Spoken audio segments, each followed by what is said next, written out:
bit of winter tidying up going on here. Oh, this is the shrub border. Now, behind me, that's the main entrance as you come in. And I've planted this up to give you an idea of what you can have. Now, the structure comes from the fact that we've got conifers. This is a Pino Mungo Mugus. And she has absolutely lovely, very small but lovely pine cones on. And they are just forming now. And it just gives a little bit of height. And one of the things I love about this time of year is structure of shrubs. A lot of people like it when you've got lots of flowers on, and yes, they are beautiful, they're clothed in their leaves, but actually to see the structure, the actual bare bones of a plant, a tree, a shrub, even some of the grasses, absolutely beautiful. Now behind me is a clump of Cornus sabbatica. That's the very, very red, the sanguinian. Sanguinian means blood, red. So what I do at this time of year is with my trusty secateurs, which are sharp and clean. One of the big things with your secateurs, a lot of people don't clean them. Just use some vinegar or white spirit and just give them a bit of a clean, and it does stop any transfer of any diseases that go through. I'm just going to take out from the sanguinian some of the old stems. Now, lots of people ask, how do we get the colour in our stems in winter? And they'll tell me that their stems are all brown. Well, the way that you do that is you do judicious pruning. Now, I take anything that is 2 years old and older out. All the new stems that come through are the stems that have got the colour. So that's what I do. And that way we keep the colour going. And that's just up here. As you can see, I am working on this area. Now, this is Cornus behind me. Now, it's all the same type. Some of the plants are stronger than the others. What I do have in this bed is masses of moles. And the moles do tend to disrupt the root system. So I do get a bit of a problem. Some plants grow a lot stronger than others. So as you can see, we've got some very red stems, and that's all last year's new growth. We've got some dieback, which in Cornus does happen, so if this happens to you, don't worry. What I'm going to do is take out all the old stems. So that's the very old stems that have come out. And then I have to look to see which stems I want to take out, if there is any more. Now that one's quite a weak one, so I'm taking that out. Right, yes. If you look, you'll see this one's changing colour already. So I'll just trim that one off as well. This one behind is much easier to see the old stems. They're really showing how they die back as they get much older, and you'll see that there's no colour at all on them, so there's no point in having them.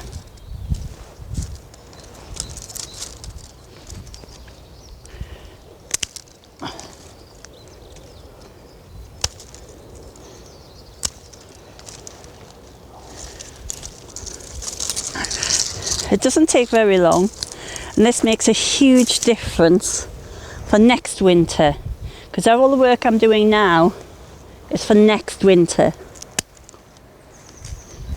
Now I'm actually going to have to get the loppers rather than the secateurs. Never ever with your secateurs cut anything that your secateurs can't handle. You'll just damage them. I see people with two hands desperately trying to cut through, and I'm afraid it's just not going to work. So we've got two to come out of here. And as you see, there's a few in this one, very old. Now, these ones I'm taking out are probably 3, maybe 4 years old.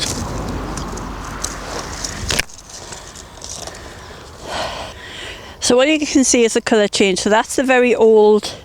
You get a bit of red coming through, and then the brighter ones. And we just go through the whole plant, trimming out that way. Now this is Sparria japonica albiflora. And as you can see, she's shooting quite dramatically, as I say, about a month ahead. And all I'm doing is taking the old flower heads off. Now, she does not like being cut back. If you cut into the old wood, you find that that'll just die back. It doesn't do well. But what you can see in the middle is all the leaves. Now, what I do is just do a comb. I go in with the rake and comb out. Now, even though we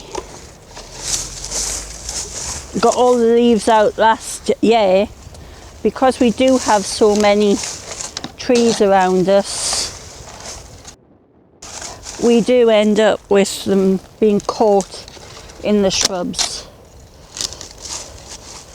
Now, spirea doesn't happen to have thorns, so you can get your hands in and clear it. And what I do, it's the best thing I've ever had. It's a pair of what they call big hands. If you've got lots of leaves to clear by yourself, I think they're only about £9.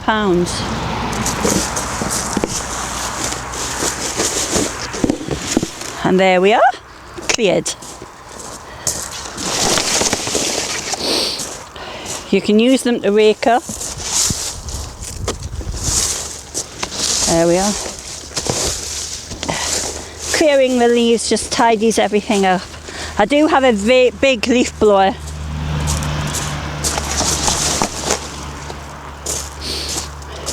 That I use when the worst of the leaves are coming down. But this time of year, when it's just a few, it's not such an issue. Okay. Now, what you can see here is I've got canes in here. Now, these canes are for two reasons. One, so that they mark the peonies. So whilst you've got all the leaves down, you're not standing on your new buds. And also, as the peonies come up, they actually hide these structures.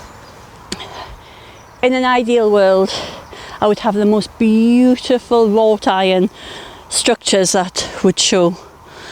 But I don't, so this is the best thing. But what I can see in here is little red jewels, like rubies in the soil.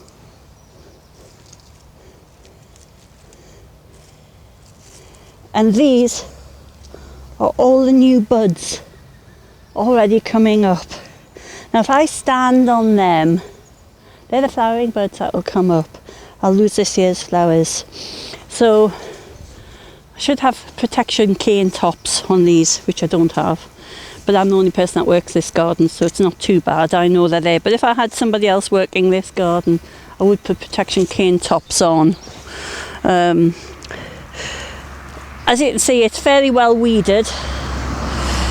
I'm constantly pulling out the weeds. And what we do is we put approximately 4 to 5 centimetres of mulch on. Now, this last year was all fully mulched and it's already broken down and it's enriched the soil. This soil is so easy to dig. You know, if you have to do any weeding, it's a very simple act to do. So I'll leave all my working tools here, but I will take you further down and we can go and look at some of the other cornices that we use on the nursery. So this is the end of the shrub border that you see me working on. It's my yellow end. So most of the plants either have flowers that are yellow or their foliage has a gold yellow tinge. And this is the cornice Flavania. Now this is a yellow cornice, completely different to the sanguinian, the red that you saw further up. And what we use this for is, as you'll see, actually where people park. So we have big wooden logs that we put down to stop people driving onto the shrub area. And this area behind is a big drainage ditch. Now that is actually full of water at the moment. And we're very conscious that people don't always see. They're more interested in where they're parking the car, not what's in front of them, etc. So we have planted a mix of yellow and red cornus along here. Now the reason we've done that is it's very visual in winter as well as summer. In summer it's going to be green, it's going to look like green hedge, so that'd be fine. But in winter there is still something that forms a barrier that people can see, and also it's very attractive to look at. And again, there's a little bit of maintenance to do in here. I have let this grow quite tall, and one of the beauties of this really does show you the colour change in the corners. The top is a very vivid red and the bottom is sort of a burnt amber colour. So this is sort of my bottom end of the planting, and this is the bottom end of the nursery. This is the part of the nursery where you come, park your car and then come on and see the plants. Now we're closed to the public because it's mid-February, and this is my maintenance time. This is where I do a lot of potting on. I clean all the pots out, make sure everything is doing really well. I do top dressing with feed. Depending on what the plants are, they either get a 3 to 6 month feed, 6 to 9 months feed, or they'll get a continuous feed. Now that's all with a slow release pellet. Easiest way for me. I do have an irrigation system that I do put a feed through, and we use a compost tea based feed to give everything a bit of a boost. I would never do it now, because in mid-February the last thing you want is everything putting on too much top growth and then the frost getting us. My little helper's come back, walking straight through the hemocalyx. Come here, Poppy Woppy, off the hemocalyx, come on. She's brilliant for mousing. What she's actually looking for is, this is the border that I said has got an awful lot of moles in it, and she's done really well. She's got quite a lot of the moles. A lot of people are not going to like that, but when you're trying to keep everything looking quite nice, it's important. Now the area behind me on this part of the shrub border is yellow. As you can see, the Choicea Sundance is really shining out gold. She looks beautiful, especially in winter. She gives that really good zest. And this is a Acanthus mollis. Now normally this would have been cut back because it dies off in a heavy winter. It is a Mediterranean plant. You might know it as Bear's Breeches. But look at it. We've had such a mild winter. Lots and lots of new growth in the middle. Now what I will do is, in another couple of months, take all the outside off and let the new growth come through. And I do that every year. So I've given this an evergreen backdrop of Escalonia. And every year I keep chopping it back a bit, but it's really happy and healthy and grows through to its full vitality. And I've got a red edge Hebe. A red edge is lovely because it is, as it says, a red edge to it. But what I have to be very careful of is when this acanthus is really happy, it goes over the Hebe. So I just cut that back. And I've got cornus that I'm at the point of now cutting back as well. But one of the plants, and what I try to do is, if you see through, now the Himalayan honeysuckle Lorinthus is at the back, and that is just now going over. Its flowers are just finishing. Let me get one for you. Right. So this has got a beautiful red flower. This is just finishing now.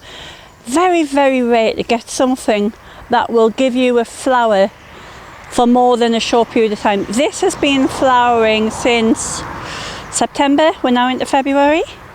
So it gives you fantastic colour, shape. And one of the beauties is, as you can see through, if you look behind this cornice, it's got the most beautiful green stems and they're quite vibrant. Now what I do with this one is every spring now take it down. Now I take it down my knee, and that's, so the growth you see there in height, which is about 5-6 foot, is last year's summer growth. Quite a sort of robust and vigorous plant. but it does give you some good structure for winter, and that's one of the big things that we're about.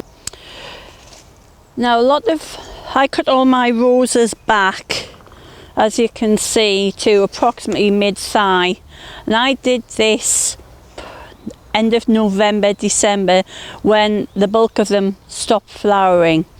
Some of them were still flowering into Christmas, but they were quite weak, so cutting them back. Now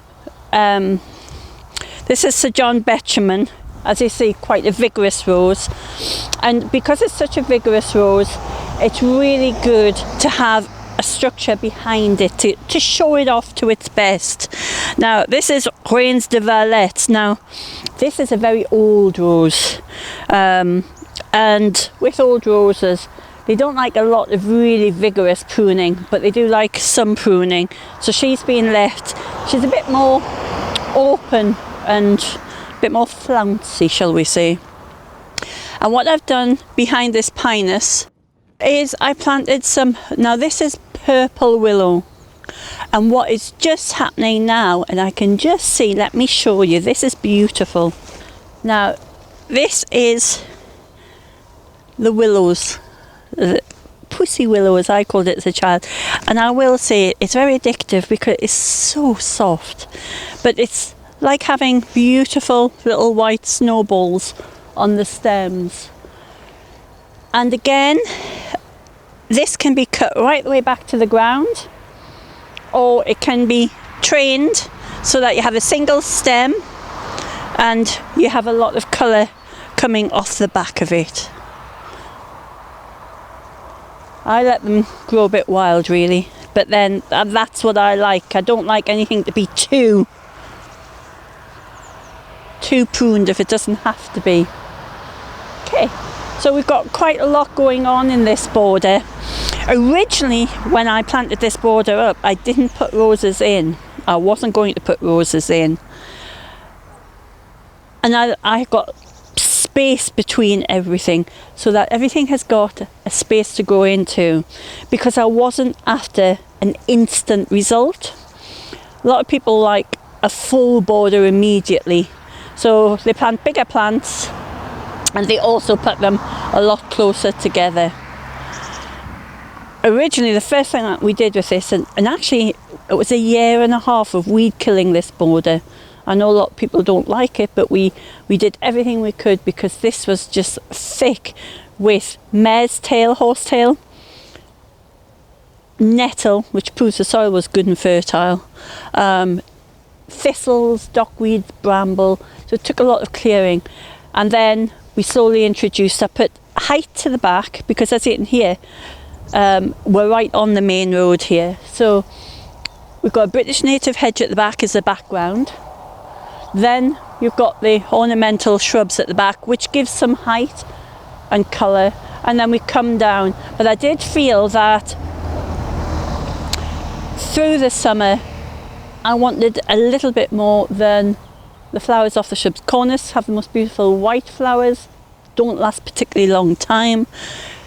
Some of the other plants that we've got, the tamarix, which is to my left, which is a very lax, large plant, has beautiful pink flowers, but there wasn't lots, so I've colour coded as we come down. So at the entrance we start white and we work our way down through the pink scale through to the very dark purples, hence the purple salix behind me, and come down through the reds. We've got some shocking reds in here, go through to the apricots, the tangerines, and the yellow at the other end, and it just gives that grouping of colours as it flows. Next video I'll do in the height of summer, so you can actually see what this looks like with the flowers.